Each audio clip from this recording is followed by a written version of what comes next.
Hi everyone, thanks so much for listening to another episode of Dogman Encounters Radio. I'm Vic Cundiff and I'll be your host for the show.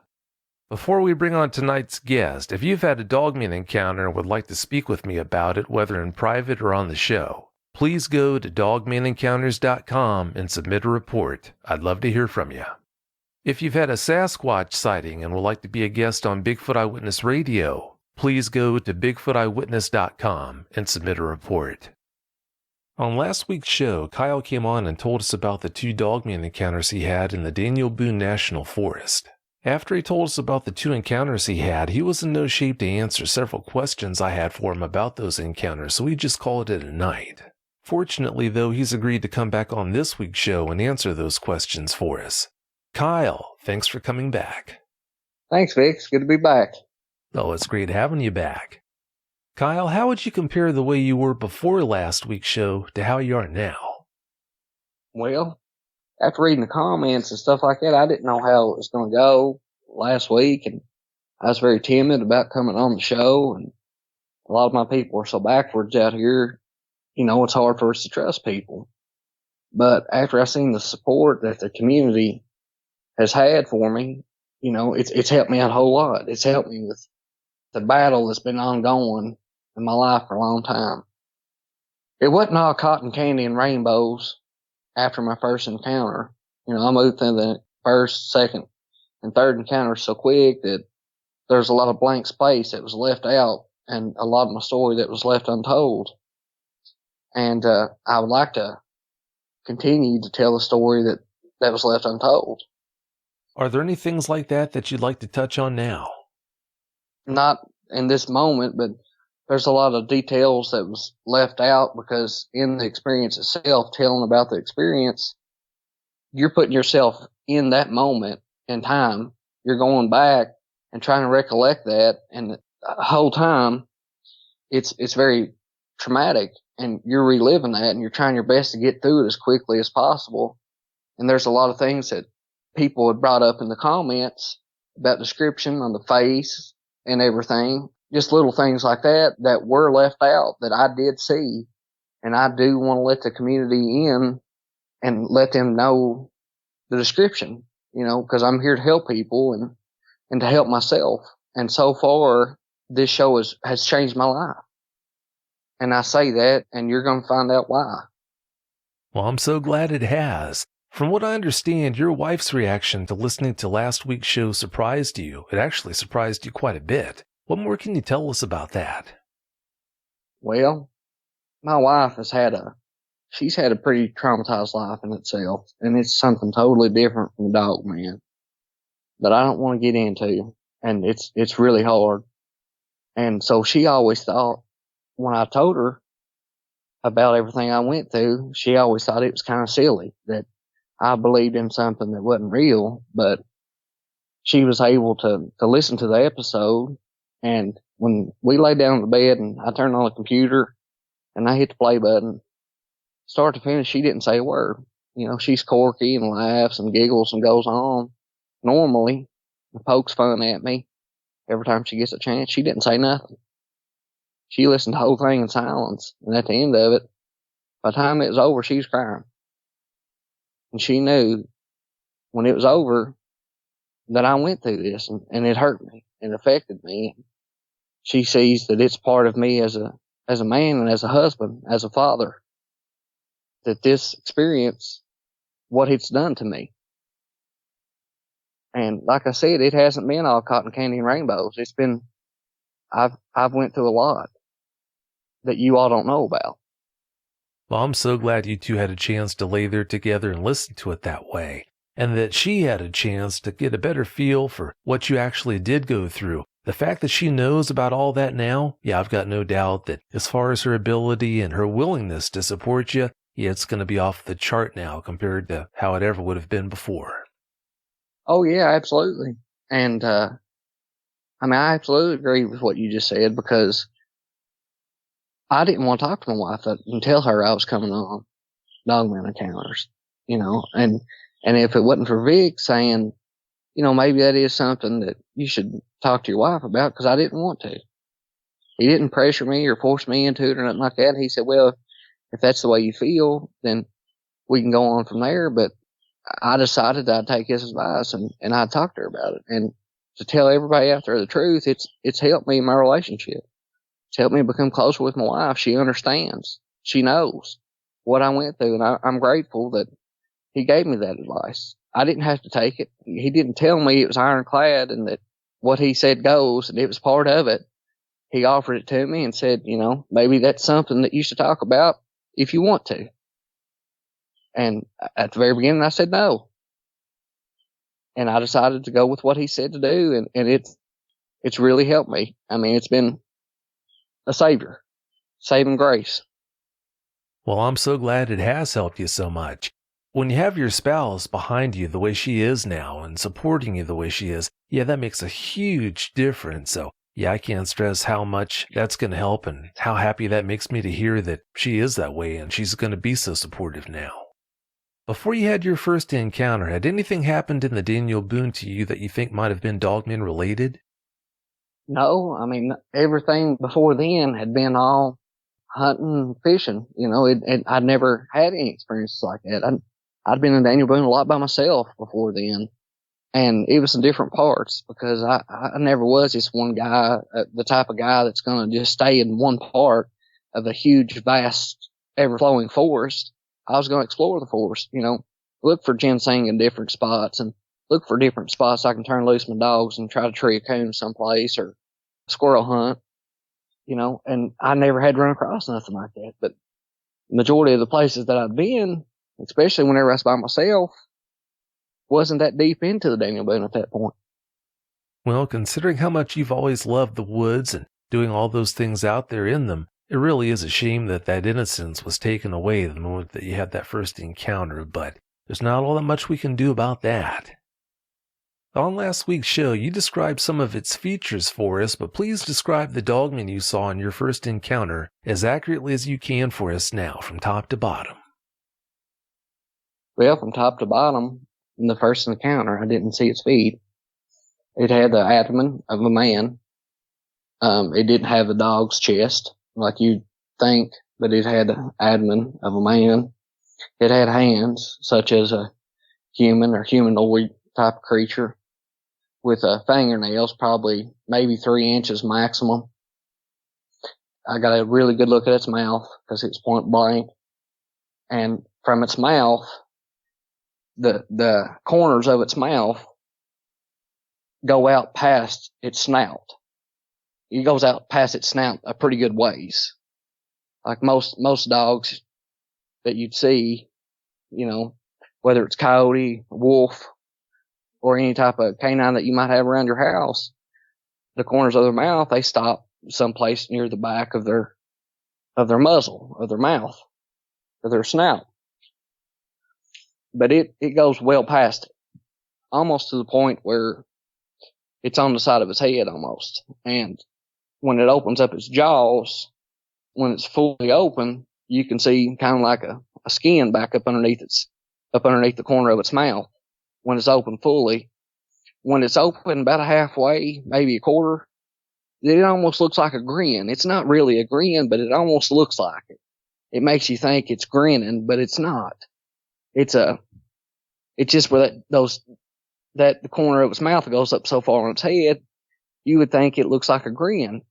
And it's absolutely, positively, 100% not a grin. In no way, shape, or form is it a smile or a sign of happiness or anything like that. It's just where the corners of its mouth go up so far on its head, it looks like a grin, even though it's not. And its teeth, I seen the first one's teeth really well. They were a little bit bigger than your average canine, and there's not as much space in between each tooth. It has less space. Either it has less space or it has more teeth. That part I'm not sure about. I'm not sure if it has more teeth or less space. And it can open its mouth up a whole lot wider than your average canine can open its mouth. The only reason I know that because I got a good look into the throat, the back of its throat. And the back of its throat is about the size of a tuna can, your average Star-Kissed tuna can. It's pretty big. It's got a pretty good sized throat hole, a lot bigger than the average dog. And that's it. I mean, its legs, it gets a lot more narrow near the bottom. And at the top, it widens out a whole lot more. It's more narrow at the hip, but not real narrow because it has a muscular mold to it. So it's not extremely narrow, but it's more narrow than the top part and then the bottom part until you get down to its lower legs, its feet, and the upper legs look more look more humanoid. They're wider, not exactly as wide as a human, but pretty wide for a canine species. The first one, I did not get to see the tail. The second one had an identical makeup, but I did get to see the tail. The tail's a little bit more fluffy at the end, and then near the root of the tail, it starts coming inwards. And it's got a tail, I'd say the size of like maybe a golden retriever. And the tail in itself kind of reminds you of a bigger version of, let's say, like a piece of wheatgrass, times 100 as far as the scale and how big it is. It's fluffy at the end, then towards the base of the tail or the root, there's not as much fur that protrudes outwards. And the ears it has on the first one and the second one looks kind of like if you were to watch like Discovery Channel and you see a gray wolf, more like a gray wolf or like a German police dog. It's narrow, but it stands out pretty tall. The second one had a distinct overbite that the first one did not have. The overbite stood out a couple inches away from its lower jaw. The second one had the overbite. The first one did not have an overbite that I could see, which most of the time in the first encounter, the beast's mouth was open. And then the second one, I also seen the lower half, and I know that the second one did have the legs of a dog. Like when I say legs of a dog, he had them backwards bent, which I'm sure for dogs, it's not really backwards bent. It's regular for them, but they kind of look backwards bent with what look like canine paws for its lower half, its back legs. And that's it. That's as far as description goes. Unless something pops up that I haven't, that rings a bell, that's it. I mean, that's as far as I can remember as far as the way it looked. You told us about how his ears looked, but how was it holding its ears when you looked at them? It was holding them straight up. It didn't have them bent back or forward or anything like that. It was holding them straight up in the air. It never was, for me, they never did change. But in the first encounter, everything happened so fast that I can't be 100% sure how its ears changed from the moment that I walked up on it and seen it stand up during the time it was chasing me. How would you describe the size of its head in comparison to its body? Well, the head compared to the body it looked pretty much, for the size of the abdomen and the broadness of the shoulders, it looked like it fit the animal, kind of like it was meant to be there. It wasn't smaller than what the normal human's head would be or larger. The snout on the animal was, probably, I'd say anywhere between 6 to 8 inches protruding from its face. So it didn't have a real long snout, but it didn't have a short snout neither. And the head looked proportionate to the body. I don't know if that makes any sense. Vic, I'm kind of lost on that one. No, that does make sense. Yeah, for some reason, there are quite a few people out there who follow the dogman phenomenon who are convinced, for whatever reason, that every dogman has to have a head that's disproportionately large in proportion to its body, but that's not how it is. So, what you said, that does make sense. Yeah, I mean, it looked like it was meant to be on the body that it was sitting on. It didn't look paranormal or anything like that. It looked like it was a part of nature that evolved over time or was always like that.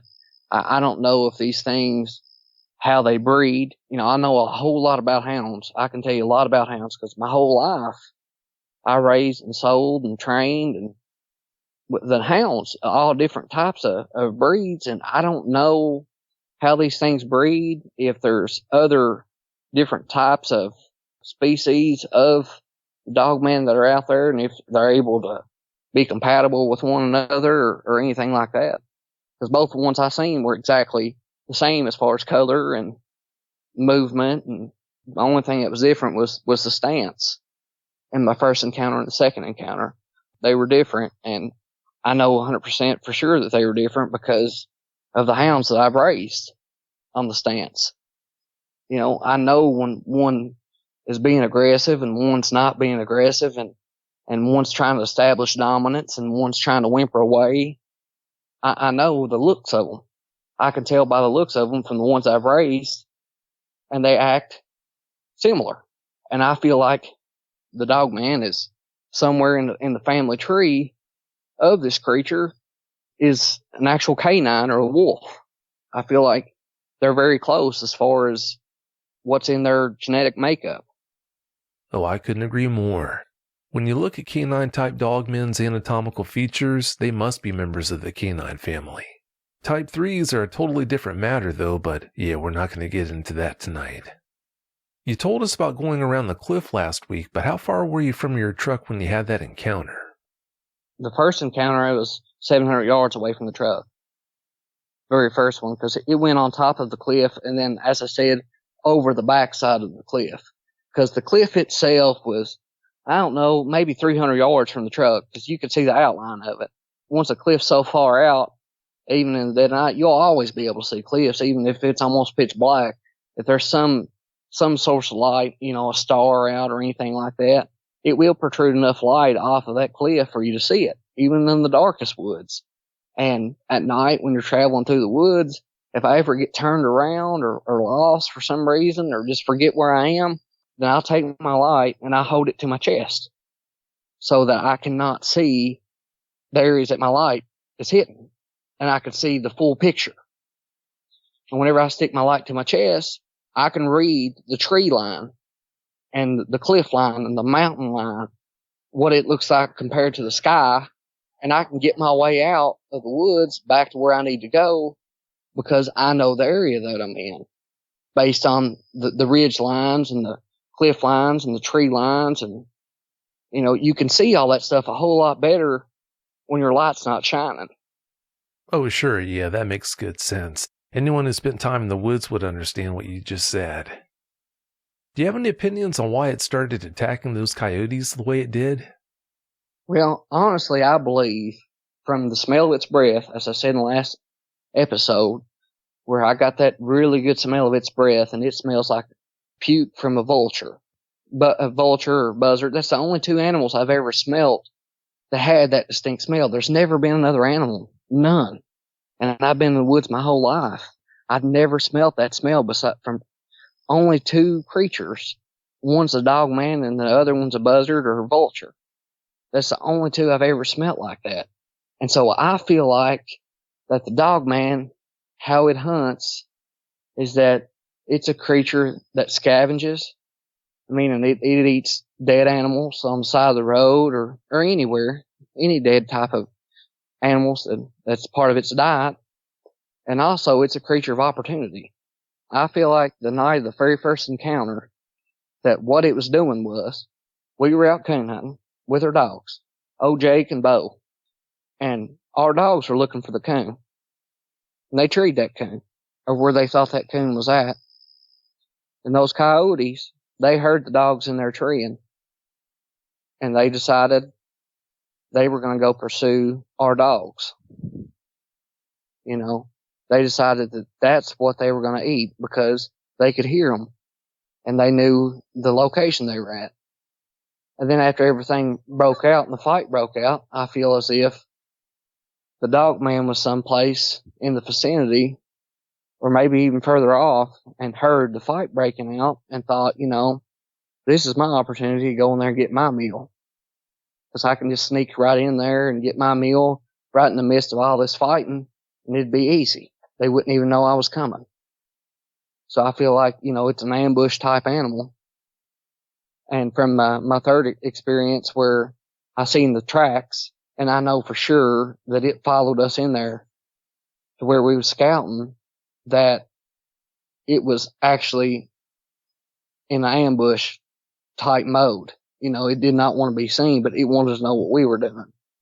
And I think it decided not to show itself. And it very well could have, because by the time that we got back and seen those tracks, it was a good ways up through there. And those tracks were not there 100% for sure. Were not there on the way up. Even though I was the one that found the tracks, Big John that was with me during the deer hunting season, people pay him to track wounded deer for them. He's a professional tracker, and he's really, really good. And he did not see the tracks on the way up, and that's what we were there to do. We were there to look for sign and for tracks, and they weren't there. So I know for sure that on my third encounter that it followed us and wanted to know what we were doing, where we were at, and figure out, what was going on. I feel like maybe if it would have been a full-grown one, because I know it wasn't. Its feet were not big enough. Even though they were huge feet, they were not big enough, because I got a good look in my second encounter at that second dogman's feet. So I know that it was not a full-grown dogman. And I believe that's why it didn't show itself. You just mentioned the size of that second dogman's feet. How big would you say they were? I'd say that second dogman's probably, I don't know, Vic, that they were big. I would say probably as big as Big John's hands that was in the picture. So he had a great big hand. I don't want to lie to you about anything, so I can't tell you exactly, but I know that they were a lot bigger than the track that we seen. I want to say maybe in the ballpark, maybe as big as like a string of fishing line that can hold maybe a 600-yard capacity. I don't know if anyone would understand that or not, but that's a pretty good roll of fishing line as far as how big it is. Yeah, that is pretty big. Not very big compared to how big they can get, though. Understand that, there have been credible eyewitnesses who've reported seeing 11-footers, 12-footers, and I've seen, consequently, footprints that were probably close to as big as dinner plates. That would be a behemoth. The one I seen, like I said, the very first one I seen was every bit of 7 foot. Every bit of it. And the second one I seen was 6'5", 6'6", 6'7", maybe 6'8". It's somewhere in that ballpark. I'm not real good on sizes. But I can tell you from the first encounter and the second encounter that the only thing that did not look proportionate on the dogman's body was its feet. Even though the second encounter, it had big feet, it did not look proportionate to the animal itself. The terrain and the Appalachian, there's a lot of cliffs and there's a lot of mountains. And if it had oversized feet that were as big as dinner plates, I don't feel like it would move around as well in the mountains. Not in the cliffs, because it's too rough. The terrain is brutal. It's brutal terrain. That's one of the reasons why to this day that, I don't coon hunt, because I'm not in shape like I used to be. And if I coon hunted, even after everything I went through, it would go back to where my stomping ground, where I grew up at. I'd want to coon hunt in the Daniel Boone. And, it's rough. If I was to go right now and walk up one of them mountains, I'd probably pass out by the time I get to the top of it, because I'm just not in shape. Back then, I was in shape. I was ripped. I was in good shape from working on a farm and stuff like that. I don't work on a farm no more. So I know that the animal has to be in really good shape to maneuver as fast as it did to get from point A to point B on the first encounter, where I don't know, I can't be 100% sure where point A to point B was for the first encounter, but judging by the attack itself of the time when old Jake was losing the fight to when it got there was, 10, 15 minutes. And a dog moving as fast as it can through the woods, 10, 15 minutes isn't very far. A dog can make 10 or 15 minutes and a mile up in 10 or 15 minutes, less than that. They can move 2 to 3 miles if they're really getting with it. And I feel like the dogman is adapted to its territory that it lives in the Appalachian. You just mentioned mountains and cliffs. Last week you told us about the 60-foot cliff it climbed so quickly and easily. What was the face of that cliff like, though? The face of that cliff's rocky. There ain't no roots or nothing hanging down off of it. It's just rock. It's clean. It's a blasted cliff. It was blasted out with dynamite whenever that road came through. Whenever it became part of the Daniel Boone National Forest, they blasted it out. So there's nothing that's living on the very top there are, but there's no roots that are hanging down or no stems or anything off the tree. It's clean. I could have, and I wish that I did before we did the first encounter, and I sent you pictures, but I haven't been back up in there. I should have taken a picture, and maybe one day I'll take a picture and send it to you, Vic, if I ever go back up in there. But I really want to stay out of that area because I consider it a hot zone. Even though it's not as far in Daniel Boone, it's still a pretty hot area. And I could say that in the comment section, people were saying some different areas in the comment section of Daniel Boone that they traveled. And one person actually did mention one area that is absolutely positively, in my opinion, the red hot zone. Well, thanks for offering to go out there and take some more pictures, but yeah, there's no need to do that. I'm just glad hearing about your experiences and knowing that you're doing better, so that is no problem. When you were firing up that hill in the Dogman's direction, weren't you afraid that you might hit Jake? No, I was not firing my rifle towards Jake. I was firing him more up in the air towards the cliff, just trying to scare the Dogman off of him because he was getting eat up. So my sole purpose of shooting that rifle was to try to scare the Dogman off of him that was on him, and hopefully he'd turn him loose and let go. I don't know what happened, I feel like looking back on it, sometimes I feel like shooting him rounds off that I might have saved his life. And it's been a hard thing for me to live with to this day, knowing that if my papa wouldn't have been such a wise man, I've lived with that grief my entire life. Yeah, you're faced with a very difficult situation that life just had not prepared you to deal with.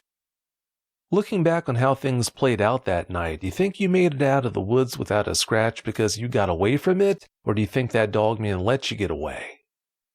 Honest to God, to this day, in my very first encounter, I feel like Jake saved my life because the stance it was standing. I've raised and trained these hounds and stuff my whole entire life. And I feel like it's very, very close in the family tree to the canine. And the stance that the first one took compared to the second one took, they were totally different. The stance in the first one had a dominant stance. When it took a breath, it was breathing from the chest all the way down. Almost like there was more power coming from within than on the outside of the animal. Almost like if you were to watch a video on mute and you didn't have any sound playing of an old muscle car, and it's sitting in one place and just rumbling, and it's not moving. From the rumbling, you can tell, even without the sound playing, that it's got a lot of power on the inside. And that's how the first one was standing. It was standing in a dominant stance. And the way that it was snapping and showing its teeth and had that mouth wide open, because as I said, I got a really good look in the throat of the animal. And as I said, it had the mouth, or on the inside, it was almost like a tuna can, That's how big around it was. It had its mouth wide open, snapping, and it had a dominant stance that the second one did not have. So can I be for 100% for sure that it was not going to attack me? No, I can't. I can honestly say that. I wouldn't lie to nobody about it. There's no way I can tell. I'll never be able to tell if it was going to attack me or try to kill me or eat me or anything like that. I can't tell you that because I don't know. But as a boy of 15 years old, and even as a man of 31, I can't say for sure either way. And I know if I was put in the same exact situation today that I was as a 15-year-old boy then, I would feel the same exact way that this animal was after me. And there's no way I can justify that. If there's someone out there that wants to argue that it was not trying to hurt me or it was trying to scare me. There's no way for me to justify that, because in my experience, it was my experience alone. And I know what I seen, and I know the way it acted. And I know the difference between a dominant canine that wants to cause harm or cause damage and one that does not. I know that, you're comparing and contrasting two different animals, but they have a lot of similarities. And based off of what I know, it was in a dominant stance. It was in an attack stance. Well, whether it actually was trying to hurt you that night or not, I'm just glad that it never did, so thank goodness for that. After having those two encounters, what's it like for you now when you go back into the woods? Can you relax at all out there? Well, if I go back out into the Daniel Boone, which is not that often now, I don't coon hunt anymore. I'm not in shape like I used to be, and my heart's not in it. After old Jake died, a part of me died with him. And I still love to go out and go, but it just wasn't the same. It just wasn't. It felt like it wasn't. Something was gone. Something was missing. A part of me was missing. And the rest of my love to hunt left me when my papa passed away. After he passed away, and I continued to try my best to get that love and excitement that I once had as a boy to go out and turn the dogs loose and go out and hunt. But it wasn't there, I even tried to go other places other than the Daniel Boone and try where the raccoons weren't as in shape, because they're in shape in the mountains. They travel up and down the mountains all the time. But if you go to flatlands and stuff and you take your dogs that you trained in the mountains, they don't stand a chance. You treat them one after another just as fast as you can get them. And I just don't have the love and desire as I once had. And I know that might be sad for you to hear, but that's just the way it was. Once you have a dog that's so special to you, you compare every single dog that you have after that to the one you had before that was so great and you had so many great adventures with. It's like almost like a man that's married to the same woman for 20 years and he thinks that there's something better out there, and they get divorced. And then once they get divorced, he realizes, wait a second, the wife that I once had was a lot of a better woman than being alone. Considering how old Jake was, he's a really tough act to follow, so I can understand you feeling the way you do. Oh, yeah, and the last couple of years of his life, he wasn't able to hunt. He wasn't really able to get around and stuff, and we did a lot of stuff together, but at that point, I was a man, and I went out and done a lot of stuff, and I went out and experienced the world. I tried to go out and make my own stories and live my own life, and I got away from it a little bit. I was out at that point chasing women and getting into trouble, and, I went off and I done a whole lot with my life, and he sat there. I know that's sad to hear, but the last couple of years of his life, every single time that I ever went up to my mama's property, then he'd come out of that dog box and start barking, just want me to see him. And I'd go down there and unhook him. He'd follow me around for a little while, and just like I never even left, like I was there the whole time, because he remembered me. Yeah, that is tough. Not easy to deal with. Some dogmen eyewitnesses actually become researchers and seek out further encounters with dogmen. Can you ever see yourself doing that in the future sometime? Ain't no way in the world. I tell you right now, you can check that off your box. No way, no how. To me getting a hold of you, Vic, was one of the best things that I've done in my life. It's changed me for the better man, and everyone's going to hear by the end of this episode how. Because there's a piece of the story that I haven't told you. It's really helped me. And there's no way I'd put myself back in that situation to go in reverse.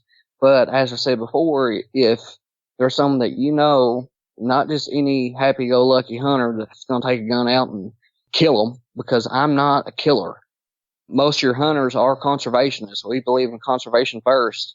And as I said before, I do not believe that these animals are paranormal. They're real. I feel like they've always been a part of the food chain, in one way, shape, or another, whether they're at the top or wherever they are.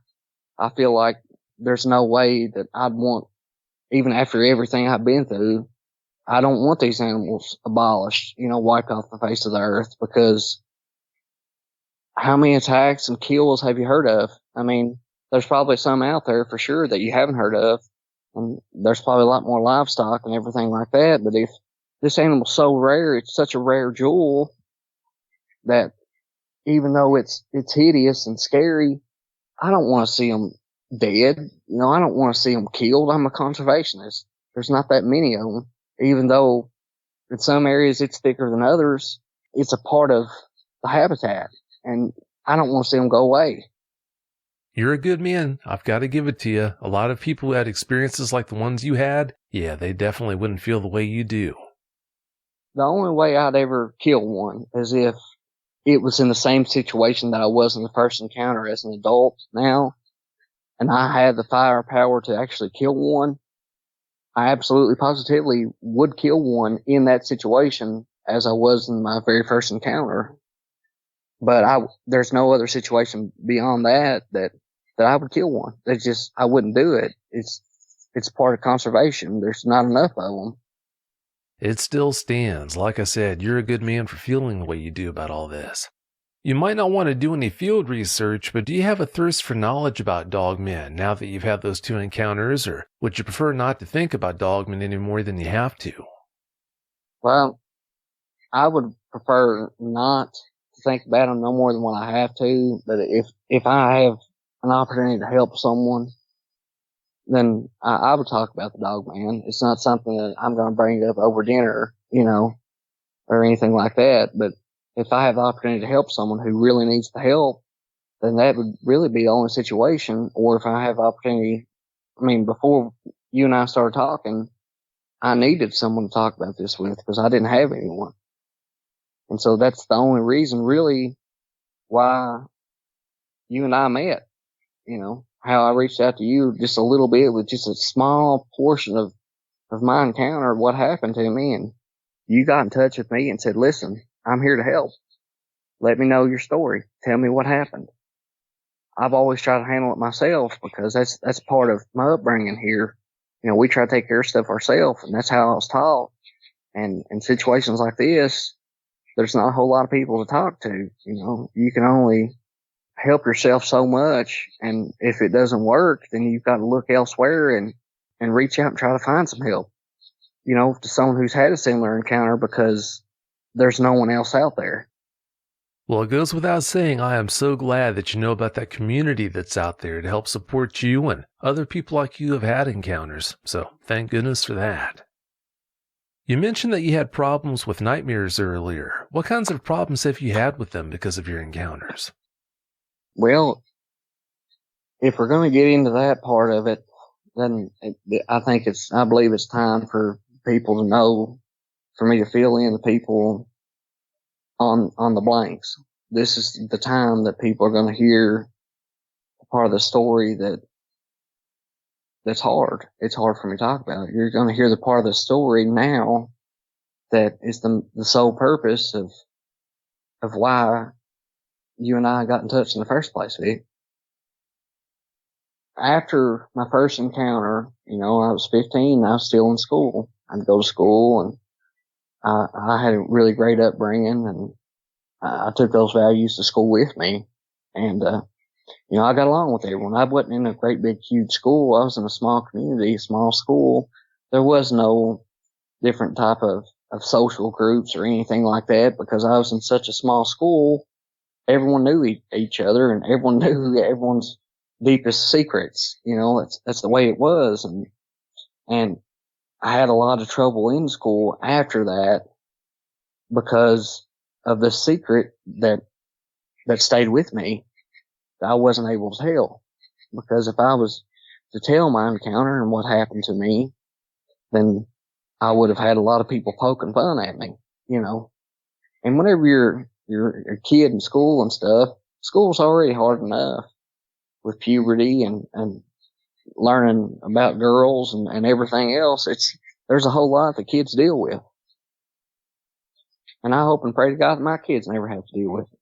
I had night terrors, and to this day, as a 31-year-old man, I still have night terrors. There's still sometimes when I wake up at night and I can feel in my hands, I can feel the leaves and the Daniel Boone, and I'm pressing my boots on the ground, trying my best to push away from it, looking at this monster in the face.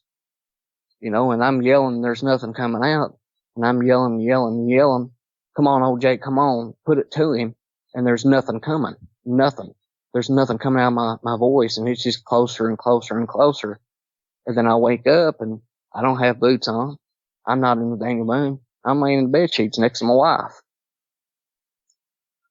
You know, I had to deal with that. And going through school and stuff, there's a part of me, a part of rage that I carried with me inside, that because I wasn't able to tell no one. I was always what I consider, you know, your typical good old boy.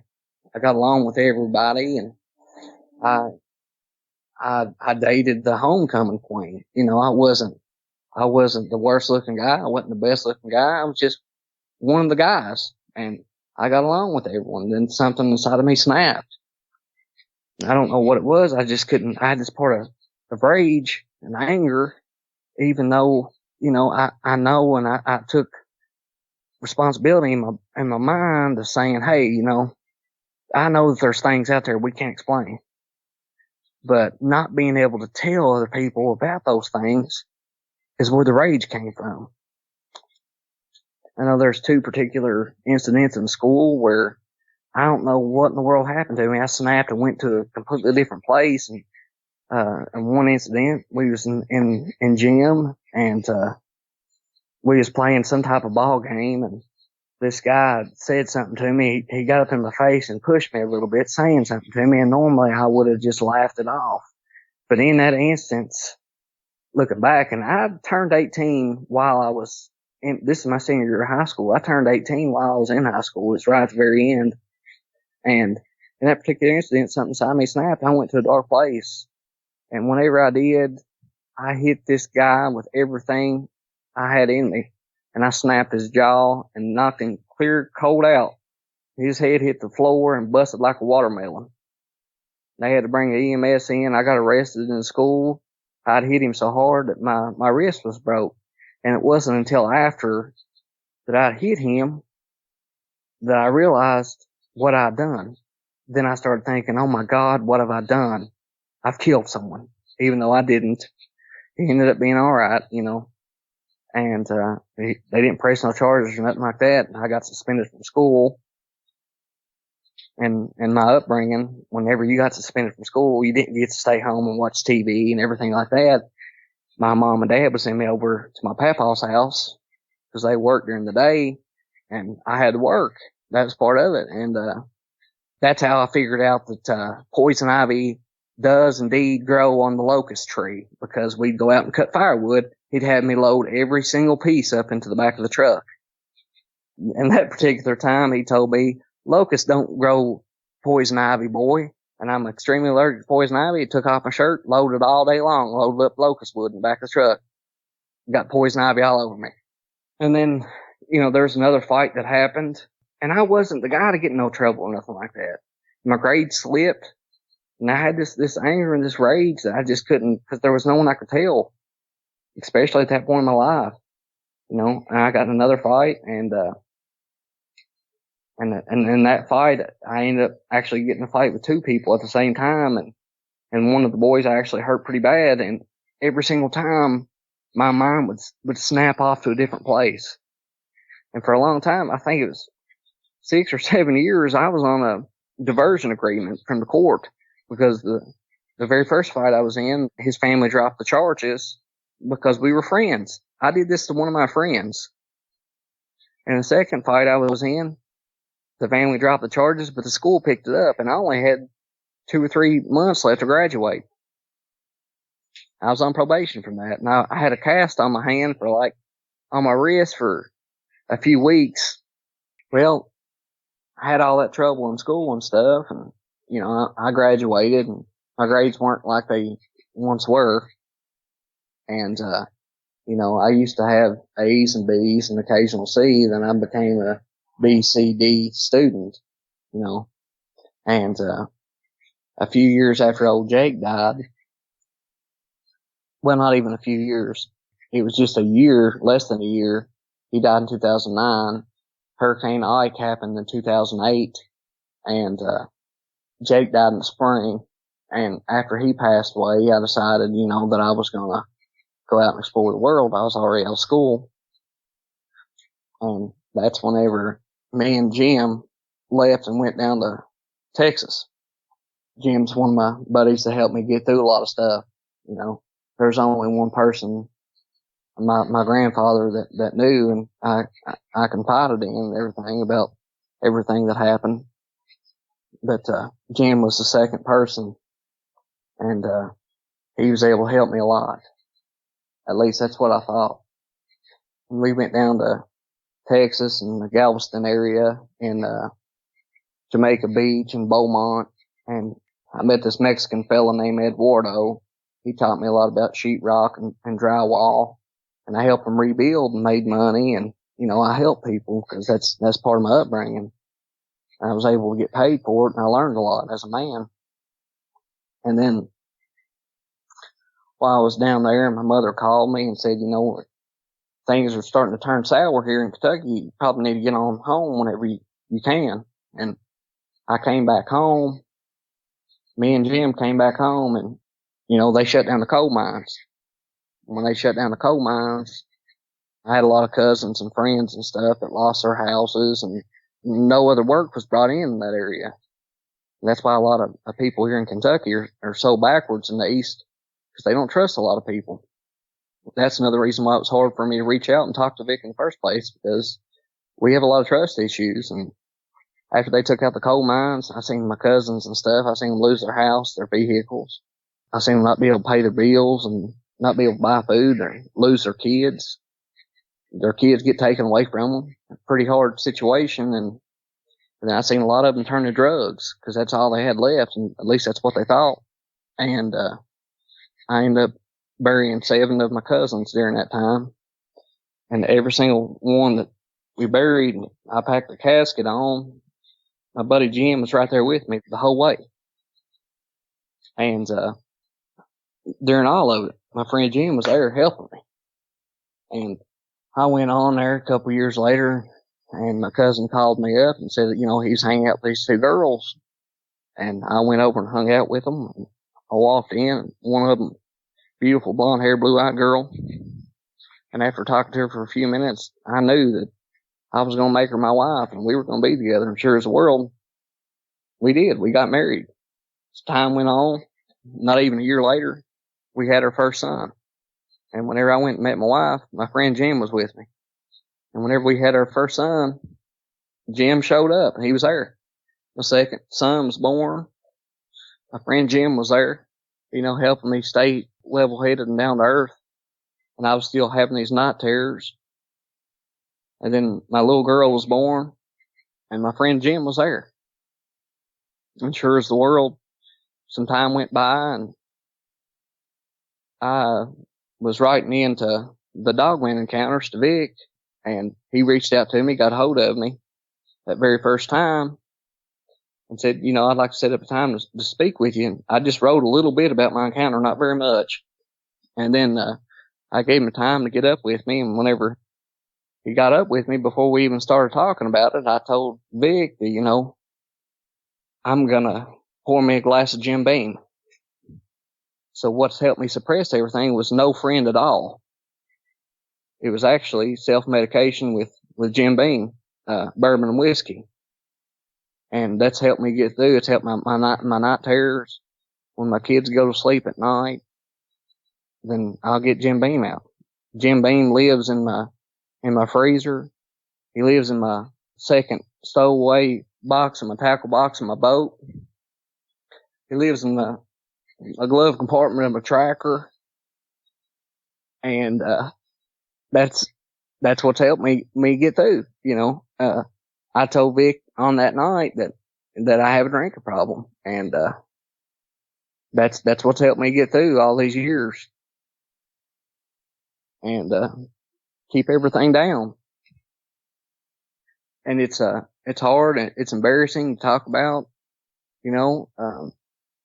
I feel embarrassed of it. If I wasn't embarrassed about it, I wouldn't be sneaking in the refrigerator when my kids are asleep and drinking, or whenever I'm having a real tough night and I have a night terror, going out on the porch and and drinking until the sun comes up. You know, there's been times in 2016 where my wife woke me up and Jim Beam about drowned me. So Jim Beam's been really no friend to me at all. And, since I spoke to Vic and I've seen all the support and everything from the community, I went the longest from the time I was 21 to now, which has only been 5 days without drinking any Jim Beam. And that's been a part of what's helped me suppress everything and keep myself level headed and cool. But it's killing me. In certain ways, I feel like in the instance of what's happened to me and how I've suppressed it, in certain ways, I feel like that Vic himself was the hammerhead shark that came out of nowhere and hit this broadside, because whenever I wrote into him, I thought, well, you know, no one's going to ever say anything or see this, or no one's going to listen or help, you know. And whenever I very first spoke to you that night, Vic, I told you that I had an alcohol problem. And it's helped me a lot. Like, I know 5 days clean isn't a lot, but it's the most I've ever been. And it's because I'm able to tell someone about what I've kept inside all these years and I was never able to tell anyone about. It's because of the community, you know, and I know that there's others out there in the Appalachian region that have seen the Dogman and have had traumatic experience. I know 100% for sure, because there's too many people in this area that talk about it, but they don't talk about it in the Daniel Boone. That they acknowledge that it's there, but they will not give it the name.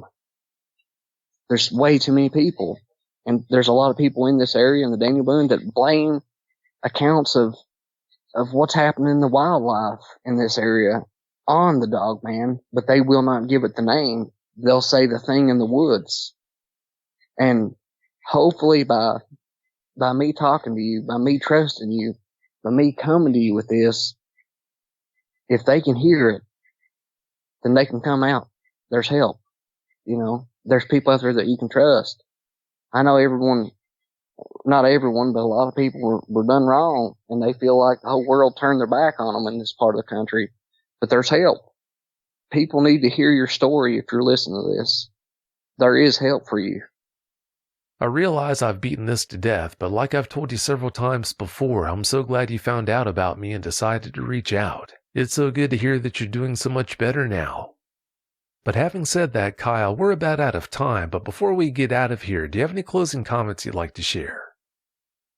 Well, Vic, I know that this will probably be the last Mohican for me and you. Like, you've helped me in way more ways than anyone else, and the community in itself has to, in the comment section. And I want to say thank you so much, and I appreciate the help, and I want the community to know that I appreciate the comments. I wasn't trying to tell my encounter to break anyone's heart or anything like that, because that's not what my intention was. My intention was to help myself and to help others. And I feel like so far I've helped myself, and hopefully someone out there listening, I've helped them. Oh yeah, like I've told you before, you definitely have. By coming on the show and doing what you've done, you've helped more people than you'll ever know. So, thank you so much for doing that. And those people have helped me.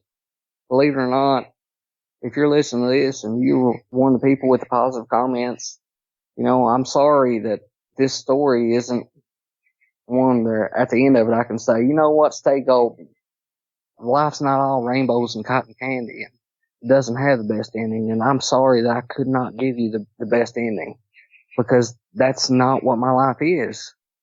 My life is amazing. I have a beautiful wife, 3 beautiful children that love me so much, and I have so much more I can give them. And I feel like now that I've came on the Dogman Encounters, that I will be able to be a better husband, a better father, you know, a parent, and even a better son. It's helped me so much, and I cannot express the gratitude. I'm not one of those guys probably that you're going to hear from 2 or 3 times with multiple different encounters, because there's so much time in between all the encounters that I had. But I appreciate everything that you've done for me, Vic. You've helped me more than anyone has in a very, very long time, and I appreciate it. And I love every one of you, and I want to say thank you to the community.